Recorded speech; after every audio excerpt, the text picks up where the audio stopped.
आजच्या महत्त्वाच्या घडामोडी जाणून घेऊया बागलाण वृत्तांत सोबत। नाशिक, भक्ती गुजरातीच्या मारेकऱ्यांना गुजरात येथून गुंडाविरोधी पथकाने ठोकल्या बेड्या। नाशिक, प्रहार संघटनेचे संस्थापक अध्यक्ष माजी आमदार बच्चू कडू येत्या 8 जूनपासून करणार अन्नत्याग आंदोलन। वणी येथील पोलिसांनी सिनेस्टाईल पाठलाग करून पकडले मोबाईल चोरांची टोळी। नांदगाव, कर्तव्य बजावत असलेल्या वनरक्षकास मारहाण, चांदोरा येथील घटना। जायखेडा पोलीस हद्दीतील तब्बल 5 ठिकाणी घरफोडीने खळबळ, तपास सुरू।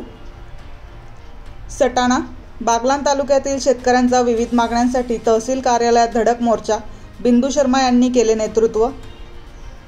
देवळा, सर्व्हर डाऊनच्या समस्येमुळे रेशन धान्य वाटपात तांत्रिक अडचण दूर करण्याची मागणी। शिरपूर मर्चंट बँकेत 13 कोटींचा आर्थिक घोटाळा, 49 आरोपी विरोधात गुन्हा दाखल। जळगाव, अज्ञात वाहनाच्या धडकेत दुचाकीस्वाराचा मृत्यू, अजिंठा चौकातील दुर्दैवी घटना।